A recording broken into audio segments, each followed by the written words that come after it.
Gilit ni Senador Robin Padilla na hindi niya itinakas mula sa Senado si Senator Bato de la Rosa. Paano raw sila tatakas kung wala naman daw pumipigil sa kanilang lumabas? Nasa frontline ng balitang yan si Mean Los Baños. Tuwing tinatanong kung nasaan si Senator Bato de la Rosa, tikom ang bibig ni Senator Robin Padilla na siyang itinuturing na person of interest ng NBI sa pag-alis ni Bato sa Senado. Unang sagot ni Padilla sa issue, wait daw muna sa official investigation. Totoo bang magkasabay kayong umalis dito nung Wednesday ng madaling araw? Thursday na ng madaling mas araw? maganda po siguro kung magbibigay ng info niyan, ma'am. Pag natapos na yung investigasyon. Kasi mas maganda yung official. Nang tanungin ulit siya kinabukasan, hintayin ulit. Pero kinumpirma na niyang kanya ang sasakyang lumabas sa Senado nung madaling araw ng Webes kung kailan sumibat si Bato. Pero sasakyan nyo nga, sir, hindi. Antayin natin yung investigasyon. Sabi niyo, sir, yung pinaka-humble na sasakyan. Paano paulit?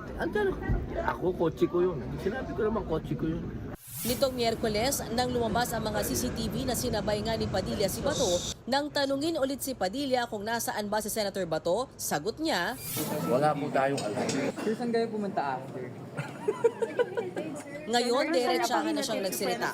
Sa isang panayam, sinabi niyang hindi niya itinakas si Senator Bato. Paano raw sila tatakas kung maraming pulis sa loob at labas ng Senado at may CCTV pero walang humarang sa kanila? Git pa ni Padilla, wala namang local warrant of arrest si Bato na kinumpirma rin daw sa kanila ni Senate President Alan Peter Cayetano. Kaya naman very relaxed daw sila. Kwento pa ni Padilla, Webes ng madaling araw nang magsabi siya kay De La Rosa na uuwi na siya dahil hinahanap na siya ng kanyang asawa. Sagot daw dyan ni De La Rosa, sasabay na ako. Wala raw sasakyang dala si Bato dahil sumakay lang siya sa sasakyan ni Senate President Cayetano papasok ng Senado. Buwaba raw ang kapwa senador sa Makati kung saan sinundo ito ng sariling sasakyan. Hindi na raw tinanong ni Senator Padilla kung saan ito pupunta. Pero nang magkabarilan daw sa loob ng Senate premises, kinumpirma ni Padilla na nakipag-usap pa si Senator Bato kay Interior Secretary John Vic Remulla. Sinabi raw ni Remulla na hindi siya pumunta sa Senado para arestuhin si Bato at pumunta lang siya para isecure ang lugar. Magaan daw ang usapan at walang tensyon. Hindi raw matanggap ni Padilla na tinatawag ng pugante si Senator Bato, lalo na't mula raw sa dayuhan ang warrant of arrest ito.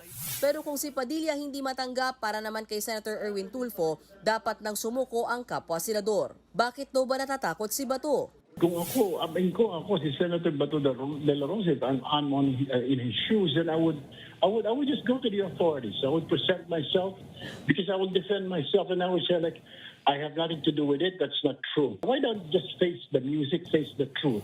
I mean, why are you afraid? Para naman kay Senator Amy Marcos, temporary restraining order o TRO lang ang nadinay sa Korte Suprema. Hindi raw ito ang mismong pasya ng Korte patungkol sa validity ng ICC warrant of arrest. Hintayin na lang daw ang SC decision kaugnay ng merito nito. Pero una nang sinabi ng Malacanang na valid ang ICC warrant. Samantala si dating Senate President at dating Justice Secretary Franklin Drilon naman, pinuna ang gobyerno. Anya, simpleng arrest warrant lang nagtuturuan pa sino mag-i-implement. Giit niya, collective failure ito ng paumuno.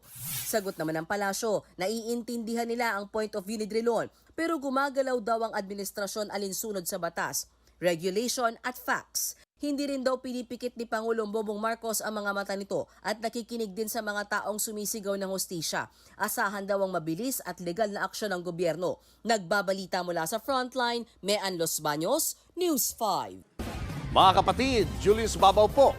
Para sa komprehensibo at makabuluhang balitaan at talakayan, mag-follow at mag-subscribe na sa social media pages ng News 5.